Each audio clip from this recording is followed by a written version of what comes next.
حضرت مولانا محمد باقر علی صدیقی قادری و چشتی فارغ التحصیل و سیاستہ سے گزارش کرتا ہوں کہ وہ اپنے درس حدیث شریف سے ہم سب کے دلوں کو نور سے منور اور مجلہ فرمائیں۔ السلام علیکم ورحمۃ اللہ وبرکاتہ۔ بسم اللہ والصلاة والسلام علی رسول اللہ وعلی آلہ واصحابہ ومن تبعہ بإحسان الی یوم الدین، اما بعد، فاعوذ باللہ من الشیطان الرجیم، بسم اللہ الرحمن الرحیم۔ ان اللہ وملائکتہ یصلون علی النبی یا ایھا الذین آمنوا صلوا علیہ وسلموا تسلیما۔ صلی اللہ علی النبی۔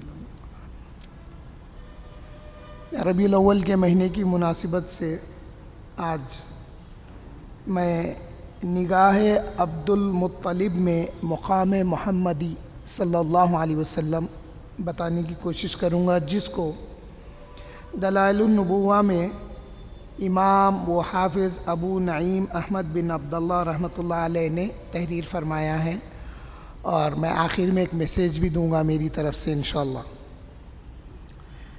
حضرت واقدی کہتے ہیں، حضرت آمینہ کے وصال کے بعد جب ام ایمن آپ کو لے کر مدینے سے مکہ مکرمہ آئیں تو یہ حالت دیکھ کر حضرت عبد المطلب کا دل بھر آیا۔ جو پوترا ماں کے ساتھ مدینہ گیا تھا ننیال سے ملاقات کرنے کے لیے، واپسی میں حضرت آمینہ کا انتقال ہو گیا تھا۔ حضرت عبد المطلب کا دل بھر آیا۔ کسی بچے کی حالت پر ان کا دل یوں غم سے کبھی نہ بھرا تھا۔ چنانچہ انہوں نے آپ کو سینے سے لگا لیا، پھر ہمیشہ آپ کو اپنے قریب رکھتے اور آنکھوں سے دور نہ ہونے دیتے۔ حضرت عبد المطلب حضور صلی اللہ علیہ وسلم کو، بچپن کی بات ہے، جب حضرت عبد المطلب سو جاتے تو ان کی تعظیم کے پیش نظر انہیں کوئی بیدار نہیں کرتا تھا۔ جب وہ تنہائی میں ہوتے تب بھی یہی حالت ہوتی۔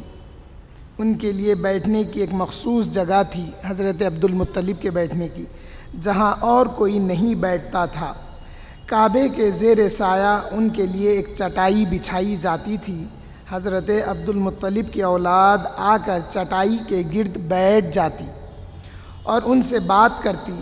کسی کو چٹائی پر چڑھنے کی جرت نہ ہوتی، بیٹوں کو، کسی بیٹے کو جرت نہیں ہوتی، مگر نبی کریم صلی اللہ علیہ وسلم چٹائی پر چڑھ کر بیٹھ جاتے۔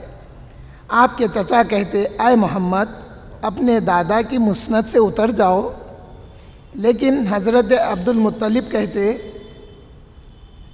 میرے اس بچے کو کچھ نہ کہو، یہ مجھے بادشاہ محسوس ہوتا ہے، اور یہ خود بھی اپنے متعلق ایسی باتیں بتلاتا ہے۔ کہتے ہیں کہ ایک دن نبی کریم صلی اللہ علیہ وسلم بچوں کے ساتھ کھیلتے ہوئے مکے سے باہر کھنڈیرات تک چلے گئے۔ وہاں بنی مدلج کے کچھ لوگوں نے آپ کو دیکھ کر اپنی طرف بلایا اور آپ کے قدموں اور آپ کے نشانات کو گہری نظر سے دیکھا۔ حضور صلی اللہ علیہ وسلم جس جگہ چلتے تھے ان نشانات کو انہوں نے غور سے دیکھا۔ پھر آپ کے پیچھے پیچھے حضرت عبد المطلب تک آ گئے۔ یہ لوگ حضور کے پیچھے پیچھے بنی مدلج کے بھی لوگ آ گئے۔ حضرت عبد المطلب نے آپ کو اٹھا کر گلے سے لگا لیا اور وہ حضرت عبد المطلب سے کہنے لگے، یہ بچہ آپ کا کیا لگتا ہے؟ تو حضرت عبد المطلب نے کہا کہ یہ میرا بیٹا ہے۔ کہنے لگے کہ اس بیٹے کی حفاظت رکھا کرو، خدا کی قسم ہم نے اس سے بڑھ کر کسی کا قدم مقام ابراہیم سے ہم شکل نہیں پایا ہے۔ یہاں ایک بات سمجھنے کی یہ ہے، بنی مدلج مکے میں رہتے تھے لوگ، اور برسوں سے طواف کرے مقام ابراہیم کے پاس نماز طواف، واجب الطواف ادا کرتے رہے، تو ان کو حضرت ابراہیم علیہ السلام کے قدموں کی شکل یاد تھی۔ جب حضور وہاں گئے بنی مدلج کے پاس تو حضور کے قدموں کو وہ غور کرتے رہے اس لیے آگے حضرت عبد المطلب کو آگاہ کرے کہ بچے کی حفاظت کرو، اس لیے کہ ہم نے یہ بچے کے قدم کے نشان حضرت ابراہیم کے قدم کے نشان سے مشابہ پایا ہے. وہ بات سمجھنے کی ہے یہاں پہ. حضرت عبد المطلب نے ابو طالب سے کہا، حضرت ابو طالب سے کہا، میں حضرت کا لفظ استعمال کروں گا اس لیے کہ بحر العلوم نے ایک جگہ فرمایا ہے گاندھی کو گاندھی جی بولے تو ان کو چڑنی آتی، حضرت ابو طالب بولے تو کیوں چیڑتے؟ بحر العلوم نے ایک سوال رکھا. حضرت عبد المطلب نے حضرت ابو طالب سے کہا سنو یہ کیا کہتے ہیں. چنانچہ اس کے بعد حضرت ابو طالب آپ کی خوب حفاظت کرنے لگے. حضرت عبد المطلب کو نبی صلی اللہ علیہ وسلم کی نبوت کا یقین ہو گیا تھا. کہتے ہیں ایک دن حضرت عبد المطلب حرم کعبہ میں بیٹھے تھے کہ آپ کے پاس نجران کا ایک پادری بھی بیٹھا تھا جو آپ کا گہرا دوست تھا. وہ کہہ رہا تھا، اب یہاں پہ دو باتیں سمجھنے کی ہے. اہل مکہ جو حضور کی پہچان رکھتے تھے ان آثار کی وجہ سے رکھتے تھے. کبھی حضور کا ختم مبارک دیکھا، اور حضور صلی اللہ علیہ وسلم نے یہ بھی فرمایا کہ اعلان نبوت سے میں مکے میں وہ پتھروں کو وہ پہاڑوں کو جانتا ہوں جو مجھے السلام علیکہ یا رسول اللہ کہتے تھے. تو ایسی ظاہری چیزیں دیکھ کر اہل مکہ حضور کے نبی ہونے کا یقین رکھتے تھے، اور جو اہل کتاب تھے چاہے وہ یہود ہو یا نصارہ، وہ اپنی کتابوں میں پڑھ کر حضور کی پہچان رکھتے تھے. یہ بات ہے. اب نجران کے پادری اس کو کہا جاتا ہے جو اسکالر ہوتے تھے. نصارہ کے جو پڑھے لکھے عالم علماء جس کو کہیں گے ان کو پادری کہا جاتا ہے. وہ اس کے پاس علم تھا. وہ کہنے لگا ہم اپنی کتابوں میں اس شہر مکہ میں اولاد اسماعیل علیہ السلام میں سے ایک نبی کی ولادت کا ذکر پاتے ہیں. اپنی کتابوں میں ہم پاتے ہیں جس کی یہ شکل وہ صورت ہوگی، بول کے انہوں شکل صورت بیان کر رہا ہے وہ پادری. ابھی یہ بات مکمل نہ ہوئی تھی کہ نبی کریم صلی اللہ علیہ وسلم آ گئے. ابھی آپ بچپن میں ہیں آپ آ گئے. پادری نے آپ کے چہرے انور، آنکھوں، پشت اور خدم ہائے مبارک کی طرف دیکھا تو پکار اٹھا وہ نبی تو یہی ہے. وہ پکار اٹھا کہ جب سے جو صفتیں میں بتا رہا ہوں یہ نبی وہی ہے. یہ تمہارا کیا لگتا ہے اے عبد المطلب، یہ تمہارا کیا لگتا ہے؟ آپ نے کہا میرا بیٹا. اب دیکھیے پادری نے کہا ہم تو اس بچے کے باپ کو کتابوں کی روشنی میں اس وقت زندہ نہیں پاتے. دیکھیے کیسا علم تھا وہ لوگوں کو حضور کا. حضرت عبد المطلب نے کہا دراصل یہ میرا پوتا ہے. اس کے باپ کا یعنی ان کے باپ کا تو اس وقت ہی انتقال ہو گیا تھا جب یہ ابھی پیدا نہیں ہوئے تھے. پادری نے کہا تم نے سچ کہا. اس کے بعد حضرت عبد المطلب نے اپنی اولاد سے کہا اپنے بھتیجے کی حفاظت کیا کرو، سنتے نہیں ہو اس کے بارے میں کیا کچھ کہا جا رہا ہے. حضرت عبداللہ ابن کعب بن مالک سے روایت ہے کہ مجھے میری قوم کے چند شیوخ، اصل جو لفظ ہے نا شیخ، عربی میں شیخ کہتے ہیں بزرگ آدمی کو، شیخ کہتے ہیں بوڑھے آدمی کو. اب ہم لوگ اسلام میں جو شیخ کا لفظ استعمال کرتے ہیں جس کی ہر ایک کو شیخ نہیں کہا جاتا، جس کی زندگی جس کی عمر اسلام کی پیروی میں گزر گئی اس کو شیخ کہتے ہیں. اسی سے شیخ الاسلام کا بھی لفظ استعمال کرتے ہیں. تو حضرت عبداللہ بن کعب بن مالک روایت کرتے ہیں کہ مجھے میری قوم کے چند شیوخ، مطلب کیا ہے چند پڑھے لکھے چند اہل علم نے بتلایا کہ وہ عمرہ کرنے نکلے. ان دنوں حضرت عبد المطلب مکے میں بقید حیات تھے. ان کے ساتھ ایک یہودی جس کا نام تیمہ بھی شریک تھا، یعنی جس کا نام تیمہ تھا وہ بھی شریک سفر تھا. وہ مکہ یا یمن میں بغرض تجارت جا رہا تھا. حضرت عبد المطلب کو دیکھتے ہی بولا. کئی لوگ تھے مکے کو تجارت کی غرض سے آتے تھے اور یمن کو بھی جاتے تھے. ایک واقعہ مختصر سنا دیتا ہوں. حضرت عباس ابن عبد المطلب رضی اللہ تعالیٰ عنہ کے پاس ایک تاجر آیا. تاجر آ کر وقت گزارا، رات گزر گئی، دن گزر گیا، وہ تجارت میں مشغول تھا، مگر حضرت عباس کے ساتھ حرم میں بیٹھا ہوا تھا. اس نے دیکھا کہ ایک نوجوان آئے، آ کر وہ خانہ کعبہ کی طرف آئے، اپنا رخ خانہ کعبہ کی طرف کیا، ہاتھ اٹھائے، آسمان کی طرف نگاہ کیے اور ہاتھ باندھ لیے. اس کے بعد ایک 6 سال کا لڑکا آیا، اس نے بھی اسی طرح کیا. پھر ایک عورت آئی، وہ بھی اسی طرح کی. اب یہ تعجب میں پڑ گیا. یہ شخص تاجر جو آتا وہ پوچھنے لگا، اے عباس یہ کیا کر رہے ہیں یہ لوگ، یہ کون ہیں؟